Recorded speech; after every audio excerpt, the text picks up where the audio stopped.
Hi everybody, this is Michael with Dash Dedications. I am doing a tutorial video today on the best camera stabilizer that I found out there. It's made by Roxant, or sold by Roxant. It's very reasonably priced. Be careful when you're buying your stabilizer because there are some companies that are knocking off this Roxant product, and there is a difference. I've tried most of these. I had one experience where the red paint came off on my fingers the first time I used it, and sometimes the weights will come in different sizes, which can really make it pretty much impossible to balance your camera. The main reason is Roxant offers a support system. If you have any questions or problems, you can always contact them. So if you buy one of the knockoffs, you're on your own. My recommendation is spend a couple bucks extra, get the brand name and the support that comes with it. Roxant gives you a lot of options, which I like because if you use different cameras, you can use the same stabilizer for different cameras. Or if you just have one camera, the same one can work with numerous different cameras. So these things are notoriously tricky to balance, but once you are able to balance them, it saves you spending a lot of money and time setting up tracks. You can get really good tracking shots without the tracks. I'm going to balance my Canon EOS 60, which is on the heavier side. The limit on these is about 2.1 pounds, and the Canon EOS is about 2 pounds. So it's about as heavy as you can get on there. So, very cool box. Gives you instructions here.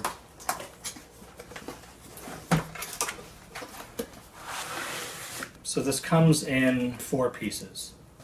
You have your red knob here, the main part of your stabilizer, the top part. You have your counterbalance, your weight system here, and you have your handle. So the reason I like this stabilizer is it gives you a lot of options. On the top of the stabilizer, right under the camera, you have 8 different options right here. Your attachment to the camera, you have 3 different options as to where to put it. I think the default one, it comes in the middle, but you can slide it toward you or away from you as is needed for your particular camera. It also has 5 different holes here, which is where the handle attaches. And that is, I think, what gives it an extra edge in terms of balancing the camera. A lot of people don't know there's a little piece in here, but that piece is easily removed by a quarter. You can take it out and put it in one of the other 5 holes to help your counterbalance. And then you just tighten it right in there. The handle is here, and this part flattens, but obviously lifts it up just like that. I recommend when you're putting it in to go ahead and tighten it so it's nice and firm. Put the handle on before the counterweight system, otherwise it just gets in the way. Make sure it's nice and level. There's equal space in there, and just twist it on. I'm going to turn it clockwise till it's flush with the metal part here. Once it's on, you can loosen this up. This definitely helps fluidity of your shot. For the time being, I'm going to untighten it, and I'm going to move the handle back just so it's not in the way while I put the weight system on. There's a red knob that's in this little plastic baggie. That is what attaches your counterbalance system to the main frame of your stabilizer. The silver part faces the camera person. So you want the weights to be underneath the camera.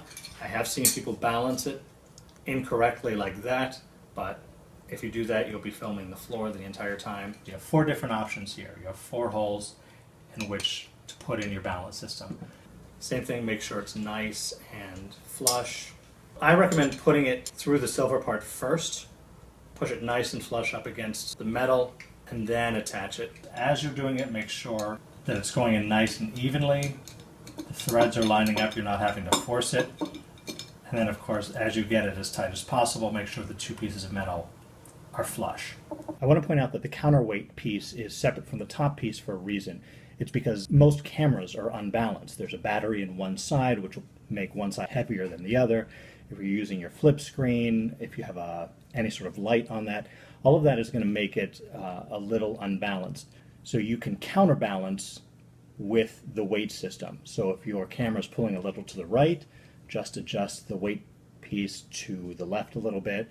And again, you have to play with that to get the perfect balance. Make sure when you're balancing your camera that you utilize these options as well.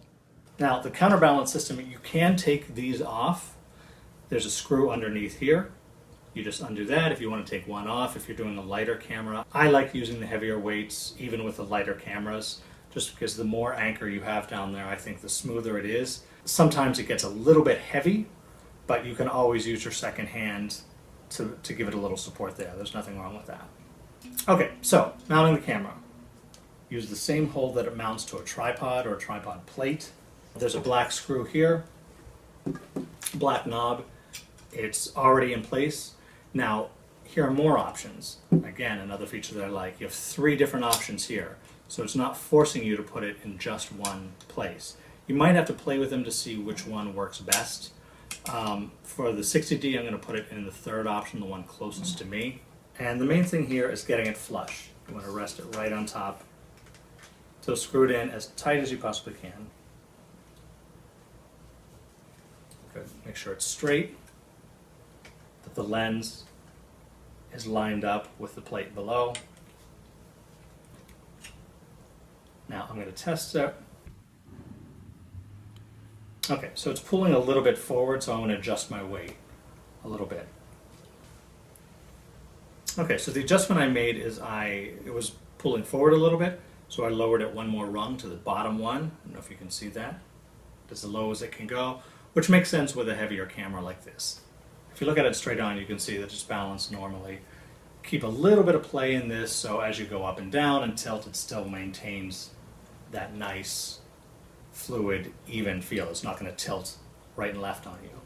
So I'm going to do a demo video just to show you the difference between a tracking shot with and without the Roxanne camera stabilizer, because the difference is pretty big. This is really easy, very user-friendly. It takes a little bit of time to balance, but be patient with it.